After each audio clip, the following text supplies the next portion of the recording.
Hello everyone. तो आज का हमारा जो टॉपिक है ये लॉ का एक थर्ड चैप्टर है जो तुम्हें सीए फाउंडेशन में दिया है, जिसका नाम है सेल ऑफ गुड्स एक्ट 1930।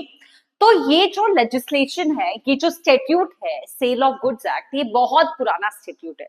इसके पीछे ना बहुत बड़ी हिस्ट्री है। ये this is your third chapter. First chapter तो लीगल फ्रेमवर्क है, सेकेंड चैप्टर जो है ये इंडियन कॉन्ट्रैक्ट एक्ट है, और थर्ड ये चैप्टर है the sale of goods act, जिसको 4 यूनिट के अंदर जो है उन्होंने डिवाइड किया है। इस लेक्चर में हम लोग कुछ डेफिनेशन और ये यूनिट को हम लोग क्या करेंगे, ट्राई करेंगे कवर करने के लिए। पूरा यूनिट तो ऑब्वियसली कवर नहीं होने वाला है, बट देन जो हम लोग देखेंगे कि क्या क्या हम लोग को ये चैप्टर के अंदर चीजें रिक्वायर्ड है और क्यों हमें ये पढ़ना है। तो ये चैप्टर की एक बहुत अच्छी हिस्ट्री है, मैं तुमको बताती हूँ पहले तो। ठीक है, हुआ कैसे था ना, पहले ये चैप्टर ना the sale of goods act contract act का ही पार्ट था। जो कॉन्ट्रैक्ट एक्ट है 1872 का, उसका ही ये जो पर्टिकुलर एक्ट है ये पार्ट था। बट देन इसे 1930 में इसे अलग कर दिया गया। मुझे ऐसे लगता है कि बाद में समझ में आया होगा कि जो लेजिस्लेचर है उस बॉडी को, कि रोज हम लोग क्या करते हैं, ज्यादा से ज्यादा प्रोविजंस जो है ये हमें सोगा की ही दिखाई दे रही है। ठीक है, तो इस वजह से 1930 में अलग कर दिया। एंड उसी समय पे पार्टनरशिप को 1932 पार्टनरशिप को भी 1932 में उन्होंने क्या कर दिया है, अलग कर दिया है। So there are two different act now, like after contract being separated by, जो पहले कॉन्ट्रैक्ट था उसके अंदर ही सोगा और पार्टनरशिप था, इसे सोगा कहा जाता है, सेल ऑफ गुड्स एक्ट, तो इसे सोगा कहा जाता है।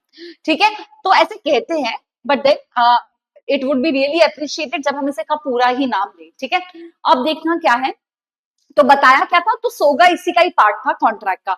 देन कॉन्ट्रैक्ट से सोगा को सेपरेट कर दिया गया और पार्टनरशिप को भी एक अलग एक्ट बना दिया गया। तो अब हमारे पास में कॉन्ट्रैक्ट एक्ट है 1872, देन सेल ऑफ गुड्स है 1930, और हमारे पास में पार्टनरशिप भी है 1932 का। Now 3 different legislatures are there with us. ठीक है, तो let's start with this particular enactment जो है हमारे पास में। इस चैप्टर में हम लोग क्या, बहुत बेसिक चीज है ना, मुझे ना ये सेल ऑफ गुड्स एक्ट में बहुत बेसिक लगता है। मैम पहला तो क्वेश्चन सबके दिमाग में यही आता होगा कि इसे हमें अभी पढ़ने के लिए क्यों दे दिया है ना। सबके दिमाग में क्वेश्चन तो होगा कि इसे हमें अभी पढ़ने के लिए क्यों दिया है या नहीं, बताइए, है ना। मेरे भी दिमाग में क्वेश्चन था जब मैं सीपीटी दे रही थी कि हमें क्यों दिया है ये पर्टिकुलर एक्ट, ये क्यों पढ़ाया गया है हमें ये। तो देखो, पहले तो चीज एग्जाम रिस्पेक्टिव से जो बहुत कॉमन आंसर सबको मिल जाएगा कि एग्जाम ओरिएंटेड है, हमें पढ़ना बहुत ज्यादा जरूरी है। सेकेंड चीज मुझे ये लगती है कि नो डाउट एग्जाम में तो आने वाला है, बट देन ये जो बहुत बेसिक एक्ट है और ये हमारे बहुत रोज रूल्स एंड रेगुलेशंस में आने वाला, काम में आने वाला जो एक्ट है ये बताया गया है। मतलब हम लोग रोज बाइंग और सेलिंग करते हैं और हम लोग रोज डायरेक्टली और इनडायरेक्टली कॉन्ट्रैक्ट के अंदर एंटर होते ही हैं। तो क्यों ना हमें ये बेसिक चीजों से, तो एक बच्चा भी मार्केट में जाके शॉपिंग करता है, एक एज ओल्ड पर्सन भी मार्केट में जाके शॉपिंग करता है, तो सब कहीं ना कहीं ये पर्टिकुलर एनैक्टमेंट से कहीं रूबरू हो जाए, इसलिए हमें सी फाउंडेशन में इन्होंने पढ़ाने के लिए दे दी। ठीक है, तो देखते हैं हम लोग क्या क्या चीजें इन्होंने बताई होगी। बहुत बेसिक यूनिट है, तुम्हें समझ में भी आएगा कैसे बताया है। देखो, कोई भी जो लॉ होता है उसका फर्स्ट जो सेक्शन होता है, सेक्शन 1, वो एप्लीकेबिलिटी की बात करता है। अब मैं तुम्हें इसके पीछे की वापस एक स्टोरी बताती हूँ कि क्यों एप्लीकेबिलिटी की बात की जाती है। तो पहले हमारे पास में कॉन्स्टिट्यूशन में आर्टिकल 370 हुआ करता था, पहले हुआ करता था, इसे बाद में अबॉलिश कर दिया। आर्टिकल 370 हुआ करता था और वो आर्टिकल ना एक स्पेशल प्रिविलेज देता था जेएनके को, that is Jammu and Kashmir को। तो एक स्पेशल प्रिविलेज, एक स्पेशल स्टेट उन्हें बता दिया गया था। तो उन्हें हमारे जो इंडियन लॉज थे वो बहुत सारे लॉज उन्हें एप्लीकेबल नहीं होते थे। आर्टिकल जब 370 था तब की बात कर रहे हैं हम लोग, अभी की बात नहीं कर रहे। ठीक है, तो जब आर्टिकल 370 था तब हम लोग देखे कि बहुत सारे हमारे जो लॉज थे वो उसका एप्लीकेबल नहीं होते थे, उनके कुछ सेपरेट ही लेजिस्लेशन बनाए थे। बट सूनर आर्टिकल, मतलब आर्टिकल 370 को हम लोगों ने क्या कर दिया, एबॉलिश कर दिया। हमने आर्टिकल 370 को क्या कर दिया, एबॉलिश कर दिया। अब ना, अब मुझे ऐसा लगता है ये जो पर्टिकुलर एनैक्टमेंट है this is applicable to entire India. अब मैं तुमको इंडिया बताऊंगी है क्या। मैम इंडिया बताना कैसे है, कितना बड़ा है, क्या है, कैसे आप बताओगे हमें इंडिया डिफाइन कैसे किया है।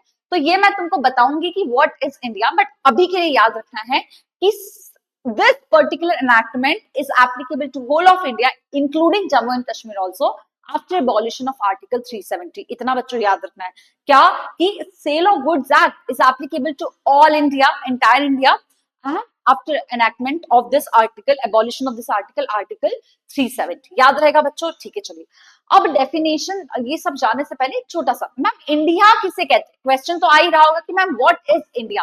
अब एक एग्जाम्पल के तौर पे समझो समझो, अभी मैं फ्लाइट का नाम नहीं लूंगी, ऐसे ही एक मैं घूमने जा रही थी एक फ्लाइट से, और वहां पे मुझे ना, let's not defame anything because उनसे भी गलती से हो गई थी वो चीज, उन्होंने मुझे ना एक्सपायर्ड प्रोडक्ट दे दिया था खाने के लिए। मैं कहीं घूमने जा रही थी अभी, तो उन्होंने मुझे ना एक्सपायर्ड प्रोडक्ट दे दिया था खाने के लिए। हुआ कैसे, मैंने बुलाया उनके एयर होस्टेस को, मैंने कहा यार ये तो तुमने मुझे एक्सपायर्ड प्रोडक्ट दे दिया है ना, अब मैं क्या करूं? तो बाकी जो हुआ वो सब की तो स्टोरी हम लोग नहीं जानते हैं, but can I sue them in under this act SOGA? क्या मैं उनको सोगा के अंडर स्यू कर सकती हूँ या नहीं कर सकती हूँ, बताइए? तो here the answer arises yes, दो योर फ्लाइट इन इंडिया में ही थी, मैं जब फ्लाइट से जा रही थी, though you're flying you can still sue the that particular airlines, आप वो एयरलाइंस को स्यू कर सकते हो अंडर दिस एक्ट, अगर मेरे कुछ प्रोविजंस इस एक्ट को कंप्लाई करते हैं तो। बताओ क्लियर है कि नहीं? ठीक है, मतलब मुझे ये कहना है कि अगर तुम आसमान में उड़ रहे हो तो भी तुम सोगा को अप्लाई कर सकते हो। मुझे कहना क्या है, अगर तुम आसमान में उड़ रहे हो तो भी सोगा तुम्हारे पे एप्लीकेबल हो जाएगा। समझ में आया? चलो दूसरी चीज, अभी ये देखो, ये समझो इंडिया का मैप है, थोड़ा सा समझ लो, थोड़ा सा अंडरस्टैंड कर लो, ये कुछ इंडिया का मैप है, इतना अच्छे से नहीं बनाया मैंने, फिर भी देख लो, जाने दो, ये नीचे का लोअर पार्ट तो बना लेते, ये इंडिया के मैप का नीचे का लोअर पार्ट। ठीक है बच्चों, अब ना यहाँ से ये कन्याकुमारी का लास्ट स्टॉप है अपना, कश्मीर टू कन्याकुमारी, गाना सुना है ना, कश्मीर टू मैं कन्याकुमारी, है ना? तो कन्याकुमारी अपना लास्ट स्टॉप है। ठीक है, अब ये कन्याकुमारी,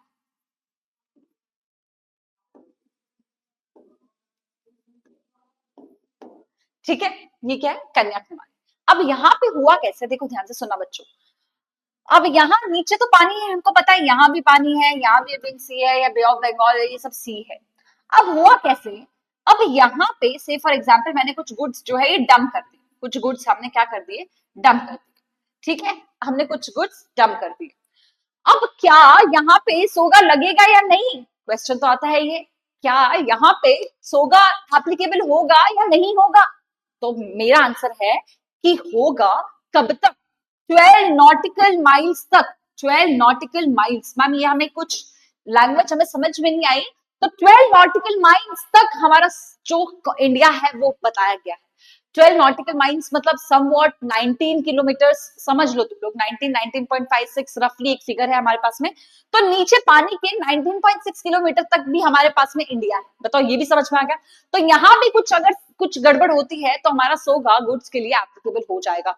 एंड देन उसके बाद में तो समझौता किया जाता है दूसरे कंट्री के साथ में, हमारे कंट्री के साथ में, देखो भाई जाने दो, ये हो गया वो हो गया, वो सब चीजें हम लोग बाद में देखेंगे। मैम आप हमें ये कहानी क्यों बता रहे हो, सवाल तो आ ही सकता है ना, आप हमें ये कहानी क्यों बता रहे हो?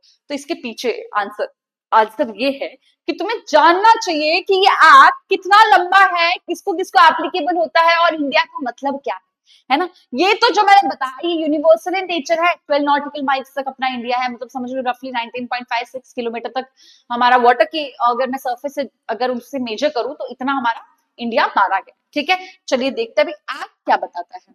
तो अगर मैं, इन्होंने भी सेम चीज कही है कि अगर हम सोगा को डील करते हैं तो this act was mainly based on English sale of goods act. English sale of goods act के अंदर 1893 में था। Before this SOGA 1930 all provisions of soga was covered under chapter 7 of Indian Contract Act 1872, ये हमने अभी पढ़ा हुआ है। देन फिर बहुत ज्यादा नीड फील हुई कि इसे हम लोगों ने अलग करना चाहिए, तो SOGA and consequently new act called sale of goods act 1930 was passed. The act came into force on 1st July 1913 extend to whole of India। अब ये पूरे इंडिया को एप्लीकेबल हो जाता है। और ये एक्ट आया कब, याद रखना है बच्चों, 1st जुलाई 1930, याद रखना है 1st जुलाई 1930 को ये एक्ट हमारे लेजिस्लेचर के अंदर आया। पहले it was part of the Indian contract act 1872। समझा? इतना समझा बच्चों? यस। अब देखना इंट्रोडक्शन, देखना क्या बताया है। तो ये ना, तो कॉन्ट्रैक्ट जो है ये जनरल प्रोविजन की बात करता है। कॉन्ट्रैक्ट एकदम खुला है, सब चीजों की बात करता है, अपने पास में सब चीजें एंटर करता है अपने पास में। बट ये जो पर्टिकुलर लेजिस्लेशन है, ये जो पर्टिकुलर एक्ट है, ये सिर्फ और सिर्फ किस चीज की बात करता है, स्पेसिफिक गुड्स की बात करता है, ये स्पेसिफिक फॉर्म ऑफ कॉन्ट्रैक्ट की बात करता है, ये स्पेसिफिक फॉर्म ऑफ कॉन्ट्रैक्ट की बात करता है। बच्चों याद रहेगा कि नहीं बताओ। तो कॉन्ट्रैक्ट एक जनरल प्रोविजन बताता है, ये स्पेसिफिक फॉर्म की बात करता है। ये क्या करता है, स्पेसिफिक फॉर्म की जो है ये बात करता है। देखना क्या बताया है, sale of good is one of the specific form of contract recognized and regulated by law in India. Sale typically bargain between the buyer and the seller. ये तो बहुत बहुत अच्छी बात है। सरोजनी मार्केट घूमने जाओ, है ना, बॉम्बे के फैशन स्ट्रीट जाओ, वो तुम्हें चीज बताएगा 2000 की 200 में भी दे देगा। What you do bargain with them, है ना, बार्गेन करते हो तुम लोग, है ना, बार्गेन करते हो नहीं करते हो। सरोजनी जाते हो, फैशन स्ट्रीट चल जाओ बॉम्बे के घूमने के लिए, कहीं पे भी चल जाओ, यू डू बार्गेनिंग, तो वो तुमको सस्ते में देता है बार्गेनिंग। तो यहाँ पे टिपिकली अब हमको एक एलिमेंट तो समझ में आ गया कि यहाँ पे क्या होगा, एक बायर होगा और दूसरा सेलर होगा ही होगा। समझ में आया बच्चों। तो there will be obviously two party to the contract, contract में दो पार्टी होना बहुत ज्यादा जरूरी है। So as the case here also we had seen कि दो पार्टी और दोनों के पास में क्या है, बार्गेन करने का पार्ट जो है ये बताया गया है। The SOGA 1930 allow the party to modify the provision of law by express stipulation. हाँ, in some cases freedom is several restricted, हम लोग बाद में देखेंगे। कुछ अमेंडमेंट नहीं की गई है। Sale of 1930 act to define and amend the law relating to SOGA. चलिए स्कोप देखते हैं कितना वाइडर है, क्या क्या चीजों को कवर करता है। एकदम ध्यान से ऐसे एकदम आराम से बैठ जाए, एकदम चाय कॉफी लेके एकदम अपने पास में, और देखना क्या बताया, कौन सी चीजों को कवर करता है सोगा, ये देखते हैं हम लोग। ठीक है, तो पहले देखना, the provision of the act are applicable to the contract related to the sale of goods which means movable property। याद रखना भाई, सोगा के अंदर only and only we will talk about movable property. सिर्फ और सिर्फ हम किस चीज की बात कर रहे हैं, only and only movable property. सिर्फ हम लोग मूवेबल प्रॉपर्टी की बात कर रहे हैं सोगा के अंदर। देखना क्या बताया है, विच मीन्स मूवेबल प्रॉपर्टी मतलब क्या, ये पेन मूवेबल प्रॉपर्टी है, क्या ये प्रोजेक्टर एक मूवेबल प्रॉपर्टी है, ये कैमरा जिसमें से तुम मुझे देख रहे हो ये एक मूवेबल प्रॉपर्टी है, क्लासेस के ये स्टूडियो के अंदर एसी लगा हुआ है, क्या ये मूवेबल प्रॉपर्टी है, ये फैन लगा हुआ है, ये मूवेबल प्रॉपर्टी है, ये है ना। बट जिस क्लास में, जिस स्टूडियो में मैं तुमको सिखा रही हूँ, ये एक इमूवेबल प्रॉपर्टी है। तो भाई ये जब मैं इस चीज से डील करूंगी तो क्या ये कॉन्ट्रैक्ट ऑफ सोगा के अंदर आना चाहिए, नहीं आना चाहिए? नहीं, इमूवेबल प्रॉपर्टी का अलग है। ट्रांसफर ऑफ प्रॉपर्टीज एक्ट के अंदर इमूवेबल प्रॉपर्टी को डील किया जाता है, जो इसका पार्ट नहीं है। और ये लॉ बहुत ज्यादा प्रिसाइज है, बहुत ज्यादा clear, it is very clear कि what is movable and what is immovable is been also defined into this act। देखना क्या बता रहे हैं वो तुमको, the act is not applicable for the sale of immovable property। ठीक है भाई, हमने भी पढ़ लिया, मैम ने हमको बहुत अच्छे से सिखा दिया। लाइक लैंड है, फील्ड है, शॉप है, हाउस है, ये सब चीजें इमूवेबल प्रॉपर्टी है और इसे सोगा कवर नहीं करता। ये सब कहाँ कवर किया जाता है भाई, ट्रांसफर ऑफ प्रॉपर्टीज एक्ट 1882, जिसे हम लोग टोपा कहते हैं, जिसे हम लोग क्या कहते हैं, टोपा 1882 में उसे कवर किया गया है। सिर्फ और सिर्फ this is only exclusively deals with what, only movable property, only movable property. आंख बंद करके भाई, सोगा की प्रोविजन किसे एप्लीकेबल होगी, मुझे जमीन बेचनी है।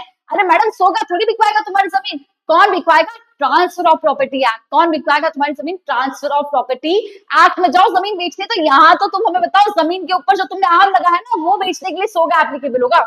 जमीन के ऊपर जो तुमने आम लगाया है वो बेचने के लिए क्या एप्लीकेबल होगा, सोगा एप्लीकेबल होगा। बताओ समझ में आया नहीं, बताओ समझ में आया नहीं, ये समझ में आ गया। देखना, the general provision of Indian contract act 72 apply to contract of sale of goods as far as they are not inconsistent with the express provision of the sale। तो हमने उनको इज्जत दी, कॉन्ट्रैक्ट को कहा यस भाई आपके प्रोविजन हमें applicable रहेंगे, आपके प्रोविजन हमें एप्लीकेबल होंगे। अगर वो इनकंसिस्टेंट नहीं है हमारे लॉ से, तो हम लोग देखेंगे कौन से प्रोविजन है जो हमें एप्लीकेबल होंगे।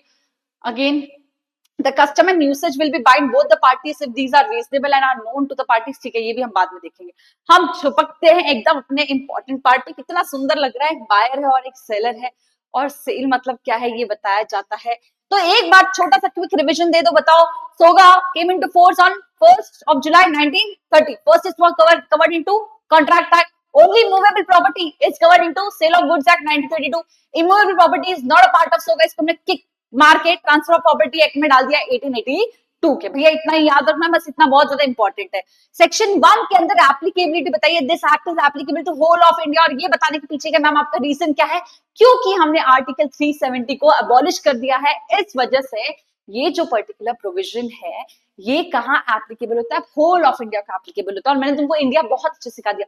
बाय एयर भी तुम कहीं घूमने जा रहे हो तो भी तुम्हें sale of goods act applicable हो जाएगा, पानी के अंदर भी कुछ ट्रांजैक्शन करो तो भी तुम्हें sale of goods act applicable हो जाएगा। कंडीशन बीइंग कि 12 नॉटिकल माइल्स के अंडर वो चीज होनी चाहिए। बताओ समझ में आया नहीं? बताओ। इतना मैंने एकदम 1.5 की स्पीड में एकदम फटाफट तुम्हें एक्सप्लेन कर दिया। देखना डेफिनेशन पे एकदम चपक मार देते, एकदम हम लोग फटाफट आ जाते हैं। क्या है कंडीशन? अच्छा मैम, आपने तो यहाँ पे ऊपर एक बताया था बायर और सेलर होना चाहिए, तो क्या ऑनलाइन के अंदर जो ट्रांजैक्शन होते हैं वो क्या सोगा के पार्ट नहीं है क्या? है बच्चों, वो भी सोगा के पार्ट है, वो भी सोगा के पार्ट है, वो भी सोगा के अंडर आएंगे। बट मैम वहां पे तो बार्गेन नहीं होती। अरे तुम्हें नहीं समझ में आता? वहां पे भी बार्गेनिंग होती है। क्या करते हैं? बिग बिलियन सेल आया, हमारे पास भी कुछ कूपन है, गिफ्ट कार्ड मिल गया, प्रमोशन कार्ड मिल गया, सब चिपका विपका के बार्गेन तो देते हैं और कहते हैं भाई देख हमारे प्राइस में परचेज करना है हमें तो ही इस प्रोविजन के अंदर हम लोग आ रहे हैं और तुमसे गुड्स खरीद रहे हैं। तो ऑनलाइन ट्रांजैक्शन भी किस चीज का पार्ट है भाई? सोगा का पार्ट बनेगा। ऑनलाइन ट्रांजैक्शन भी किस चीज का पार्ट बनेगा? सोगा का पार्ट बनेगा। भाई ध्यान से रखना, कहीं बच्चा कोई पूछ ले कि मैम ऑफलाइन में ही सोगा एप्लीकेबल होगा, नहीं नहीं, ऑनलाइन में भी एप्लीकेबल होगा। ऑनलाइन में भी एप्लीकेबल होगा। मिंत्रा, अमेजॉन, फ्लिपकार्ट, मीशो, टीशो, जिससे भी जो चीज मंगानी मंगा लो, सोगा एप्लीकेबल हो जाएगा, अगर कुछ गड़बड़ होता है तो ही। ठीक है, चलिए देखना। तो पहले ना सबसे इंपॉर्टेंट डेफिनेशंस जान लेते हैं। तो कोई भी एक्ट उठा लो, कोई भी एक्ट उठा लो, section 2 always talks about definition, section 1 always talks about applicability, section 1 talks about applicability of the act, section 2 talks about what?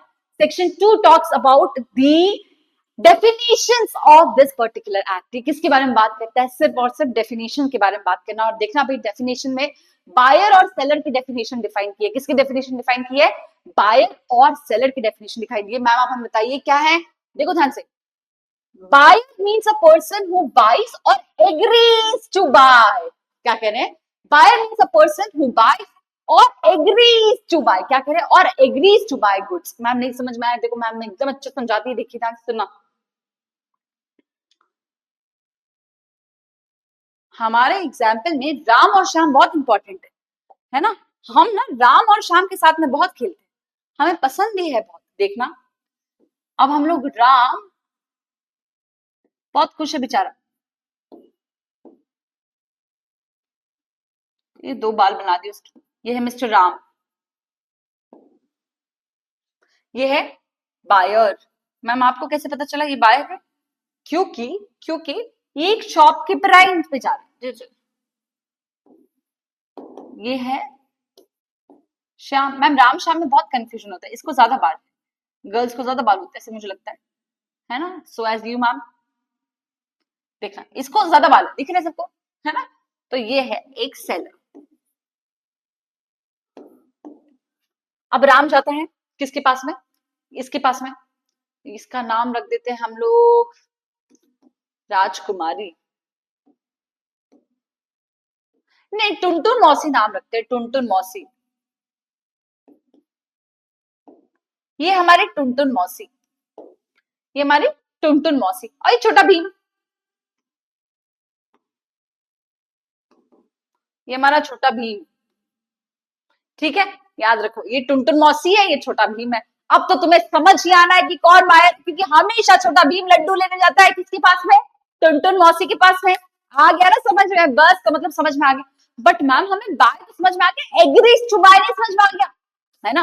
Buyer means a person who buy, or agrees to buy भी तो लिखा था। Ma'am आप हमें agrees to buy क्या है ये बताइए। ध्यान से सुनो, ध्यान से सुनो, मतलब आराम से, एकदम आराम से नहीं हम तुम। अब देखना क्या होता है।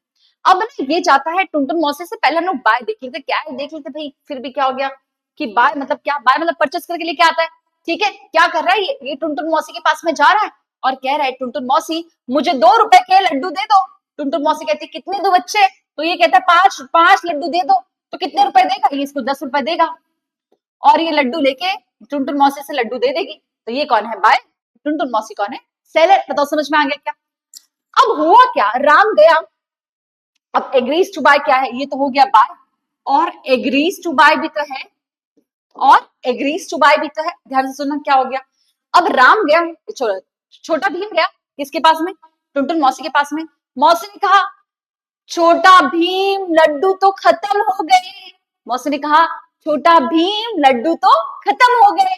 तो फिर टुनटुन मौसी कहती है कि अरे एक काम कर, मैं शाम को ताजा ताजा लड्डू बनाऊंगी, तू आ जाना, तू आ जाना लेने के लिए।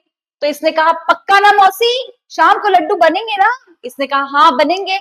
अब इसमें क्या हो गया, ये हो गया agrees to buy in future Chhota Bheem will buy, in future Chhota Bheem will bye. बताओ समझ में आया नहीं आया?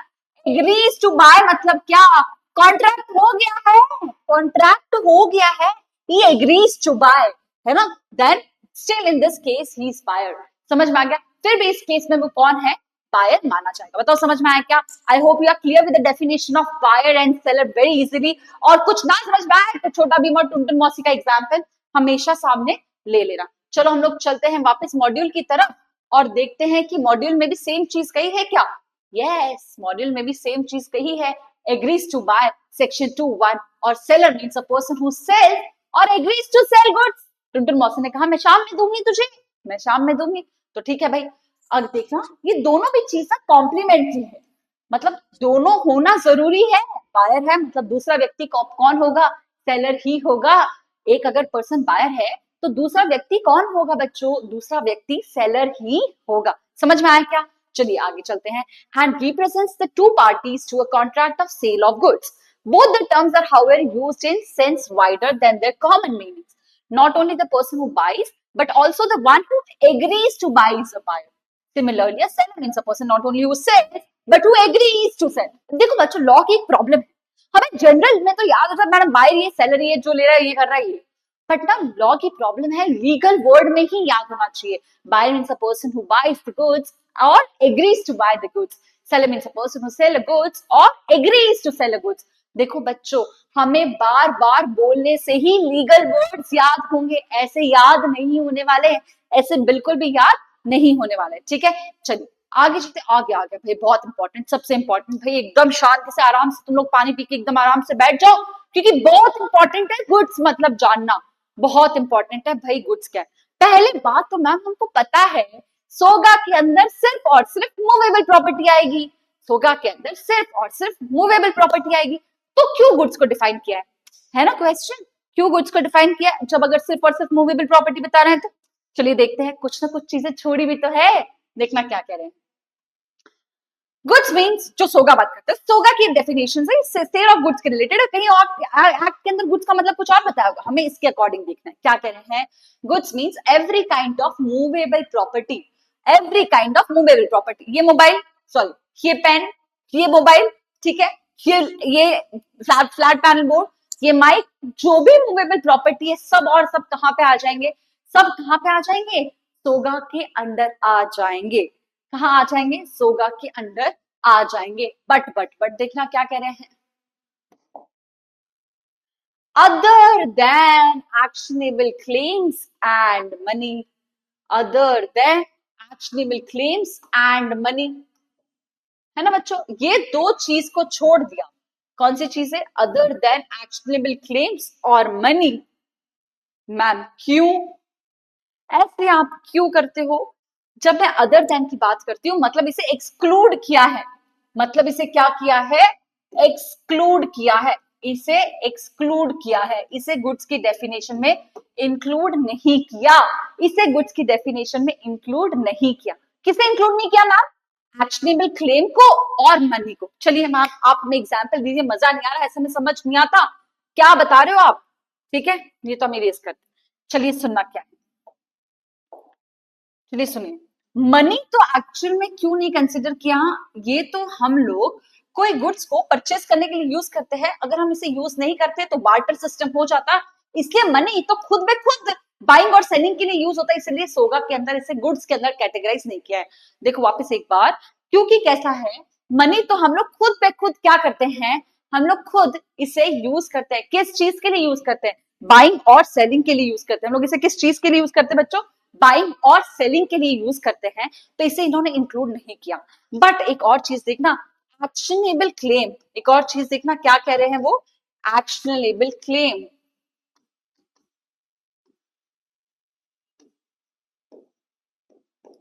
ये भी सोगा के अंडर नहीं आएगा। मैम इसका मतलब क्या होता है, इसका मतलब हमें बताइए, एक्शनेबल क्लेम का मतलब क्या होता है। देखो बच्चों ध्यान से सुनना, एक्स ने वाई से पैसे लिए, कितने लिए मैम, समझो 10,000 रुपए, एक्स ने वाई से पैसे लिए, कितने लिए? 10 रुपए। होगा कि पार्टी वार्टी में जाना होगा, कुछ मजे वजे करने होंगे, पुणे मुणे की लाइफ होगी उसकी, है ना, अपने को क्या पता, है ना। अब हुआ क्या, अब इसमें हुआ क्या, अब एक्स पैसे देने से मना कर रहा है वाई को कि मैं पैसे नहीं दूंगा, जा जो करना है वो कर ले, जा जो करना है वो कर ले। अब क्या वाई इसको इसके अंदर स्यू कर सकता है क्या? क्या वाई एक्स को सोगा के अंदर स्यू कर सकता है क्या? तो वो कह रहे हैं कि एक्शनेबल क्लेम भी किसका पार्ट नहीं है, सोगा का पार्ट नहीं है एक्शनेबल क्लेम भी। तो ये देखो यहां लिख दिया मैंने, सोगा का पार्ट नहीं है एक्शनेबल क्लेम भी। तो बताओ goods means what, movable property other then money and actionable claim. बताओ क्या, goods means movable property other then money and actionable claim. चलिए हम चलते हैं वापस, देखते हैं क्या बताया हम लोग को। देखना अब एक और important include stock and shares. अब इसमें तो सब लोग डील करते थे, हमको पता है इसे इंक्लूड किया है स्टॉक को और शेयर को। मैम क्यों? क्योंकि पहले ना जब ब्रिटिश लॉ था ना ये हमारे पास में, तो स्टॉक और शेयर को इंक्लूड नहीं किया था। अब हमारे इंडियंस ने कहा देखो भाई हमने कुछ तो उखाड़ लिया इस एक्ट को बना के, हमने स्टॉक और शेयर को भी सोगा के अंदर इंक्लूड कर दिया। हमारे इंडियन लेजिस्लेचर्स ने कहा देखो भाई हमने भी क्या कर दिया, हमने तो नया एक्ट बना लिया, क्या करके, स्टॉक और शेयर को इंक्लूड करके। स्टॉक और शेयर को क्या करके इन्होंने क्या कर लिया, एक नया लेजिस्लेचर बना लिया। और कह रहे हैं क्या क्या चीजें आती है, देखो भाई ध्यान सुनो एकदम, देखो growing crops, grass, things attached to or forming part of the land which are agreed to be severed or separated from land before sale or under the contract of sale to subsection 7। Ma'am नहीं समझ में आया, चलो मैं तुमको मेरे farm पे लेके चलती हूँ, मेरे फार्म पे लेके चलती हूँ। ये मेरा फार्म है बच्चों, ये मेरा फार्म है, देखो ये मेरा फार्म है, यहाँ बहुत सारे ये ग्रास ग्रास लगे हुए हैं, ठीक है, ये पेड़ है, ये मेरे पेड़ है, वापस ये साइड में भी ग्रास है, ये छोटे छोटे।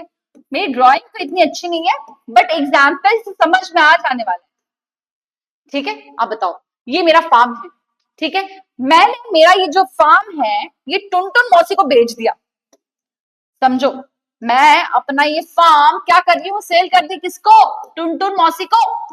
क्या ये सोगा के अंडर आएगा क्या? मैम ये सोगा के अंडर आएगा ही नहीं, ये तो ट्रांसफर ऑफ प्रॉपर्टीज एक्ट के अंदर चल जाएगा। बट ये जो ग्रास है अगर मैं इन्हें बेचती हूँ, ये पेड़ के ऊपर लगे हुए फल को अगर मैं बेचती हूँ, ये समझो मैंगो है, एप्पल है, जो समझना है, जो फ्रूट समझना है वो समझ लो, अगर मैं इनको बेचती हूँ तो किसके अंदर आएगा, ये सोगा के अंदर आएगा। Means what, things attach to earth or now ready to separate. अब हम लोग इसे सीवियर कर सकते हैं, अलग कर सकते हैं, पार्ट कर सकते हैं, वो लैंड से उखाड़ के कहीं लेके जा सकते हैं, तो वो चीज किसके अंदर आएगी बच्चों बताओ, वो चीज सोगा के अंदर आएगी। वापस एक बार, मैम ये फार्म आपने टुनटुन मौसी को 4 करोड़ रुपए में बेच दिया, कुछ नहीं मैम, यहाँ पे सोगा की प्रोविजन एंटरटेन ही नहीं की जाएगी, ये तो ट्रांसफर ऑफ प्रॉपर्टीज एक्ट में जाएगा। बट बच्चों मैंने अगर ये फार्म नहीं बेचा, मैंने सिर्फ ये पेड़ के फल बेचे, है ना, पहले तो ये मैम ये भी तो अटैच टू अर्थ है, ये कैसे हम लोग सेपरेट कर सकते हैं, फल को निकाल के तो हम लोग सेपरेट कर सकते हैं ना, फल को हम लोग निकाल के क्या कर सकते हैं, सेपरेट कर सकते हैं। ये टिम्बर, ये जो टिम्बर है, लकड़ियां हैं, इसे भी तो हम निकाल के, ये भी किसके अंदर आ जाएगी, गुड्स के अंदर आ जाएगी। ये ग्रास किसके अंदर आ जाएगा, गुड्स के अंदर आ जाएगा। तो देखो बच्चों बोल क्या रहे हैं वो लोग, जब हम लोग बात करते हैं डेफिनेशन की, वो कह रहे हैं forming part of land which are agreed to be severed or separated from the land। severed मतलब अलग करना, अलग, प्रॉमिस किया हम उन्हें अलग कर सकते हैं और फिर बेच रहे हैं, तो that will come under the contract. वो किसके अंदर आए जाएगा, कॉन्ट्रैक्ट के अंदर आएगा, किसके अंदर आएगा, कॉन्ट्रैक्ट के अंदर आएगा। I hope you are clear with the definition of goods. Goods का मतलब क्या है, things attach to earth, but क्या कह रहे हैं, to forming part of the land which are agreed to be severed और सेपरेटेड, तो वो किसके अंदर आ जाएगा बच्चों बताओ,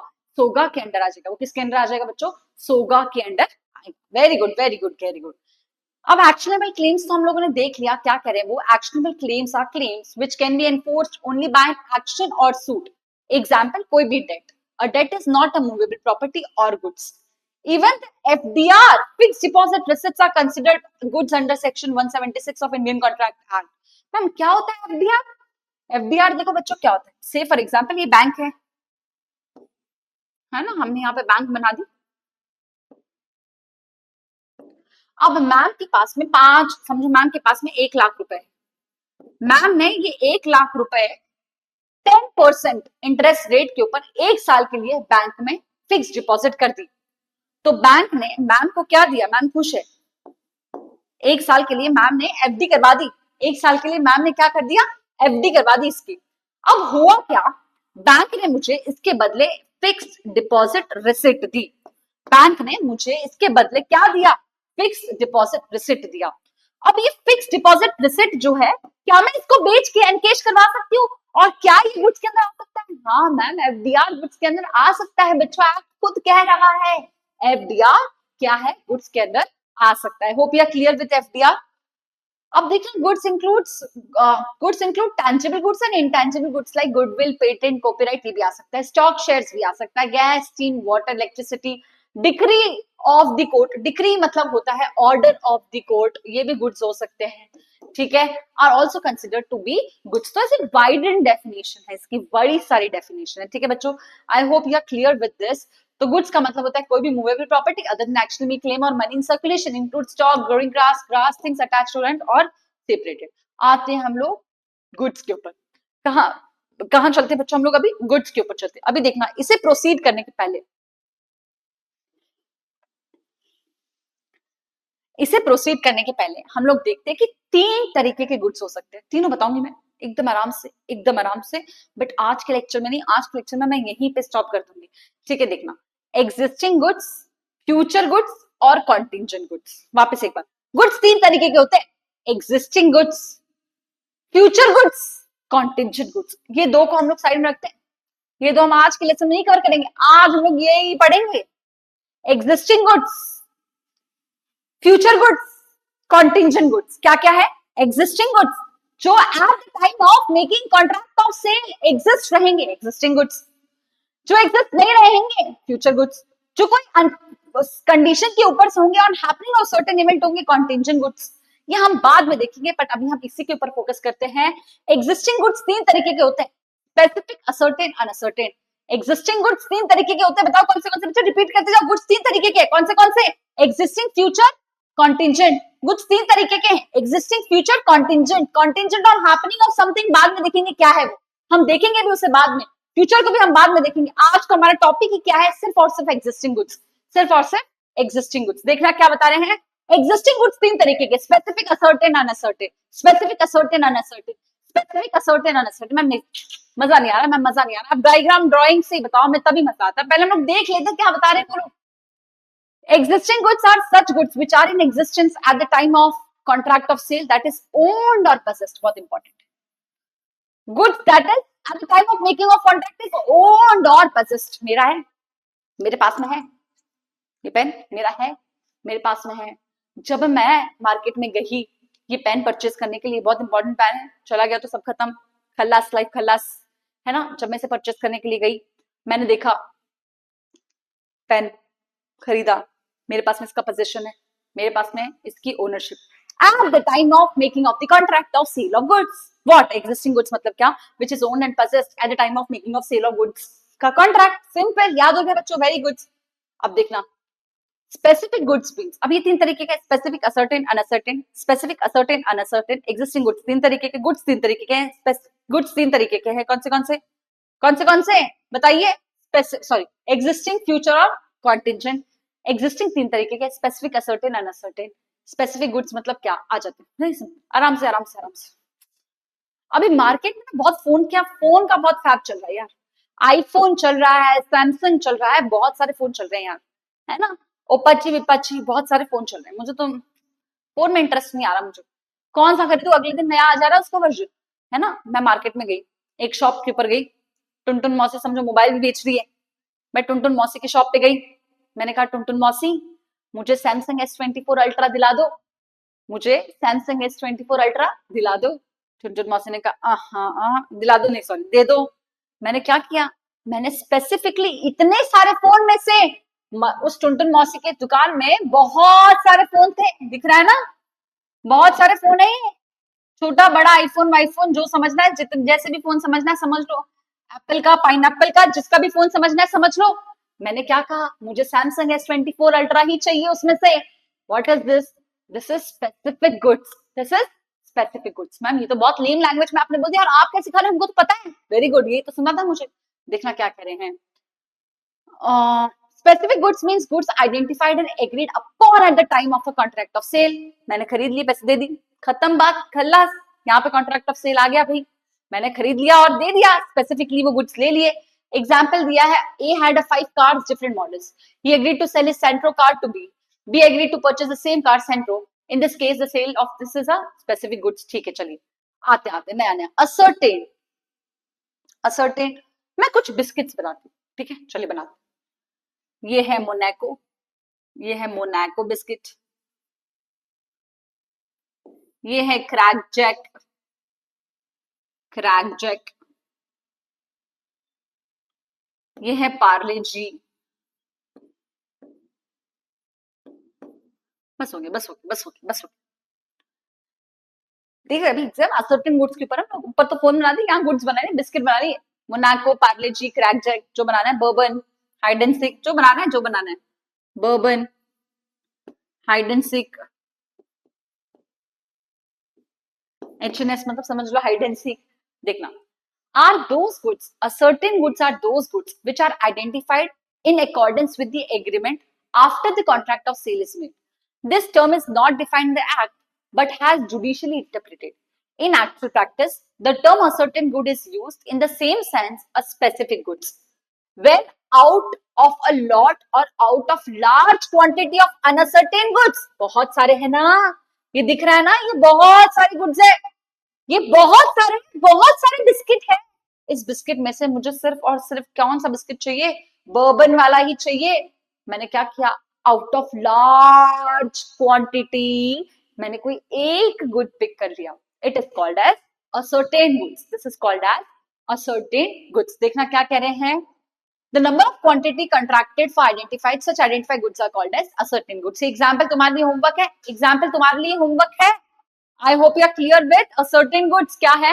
कॉन्ट्रैक्ट में तो नहीं डिफाइन है, सेल ऑफ गुड्स के अंदर तो नहीं डिफाइंड है, जुडिशियली कहते हैं आउट ऑफ लॉ और a large quantity of uncertain goods. अभी तक नहीं पता ना, जब तुम निकाल के लेके आते हो तो उसे हम लोग क्या कहते हैं, असर्टेन गुड्स, उसे हम लोग क्या कहते हैं, असर्टेन गुड्स। ठीक है मैम, कोई दिक्कत नहीं है। Uncertain मतलब क्या, not specifically identified or ascertained at the time of making of contract. They are indicated or defined only the description or sample। देखो भाई अभी तो अवेलेबल नहीं है, बाद में आ जाएगा। अभी मेरे पास में सिर्फ इसका सैंपल ही अवेलेबल है, अभी नहीं है मेरे पास में। मैं काफी बारी शॉप पे जाती हूँ ना, मिल्किस्ट वाला जो बिस्किट है उसमें मुझे बहुत बुरा लगता है। वो कहते हैं अभी हमारे पास में अवेलेबल नहीं है, शाम में अवेलेबल हो जाएगा, अभी तो हमारे पास में सिर्फ इसका सैंपल है, ये देख लीजिए। तो ये जब गुड्स की बात करते हैं, जब अवेलेबल नहीं है, शाम को मिल जाएंगे, और तो इस चीज को हम लोग कहते हैं अनअसर्टेन्ड गुड्स। इसे हम लोग क्या कहते हैं, unascertained goods. Specific goods Samsung वाला एग्जाम्पल, असर्टेन गुड्स बिस्किट वाला एग्जाम्पल, और अनअसर्टेन गुड मिल्किस्ट वाला जो बिस्किट आता है उसका एग्जाम्पल। और this is how we are done with this. तो will meet in next lecture for future goods and contention goods. ठीक है, टिल द टाइम बाय।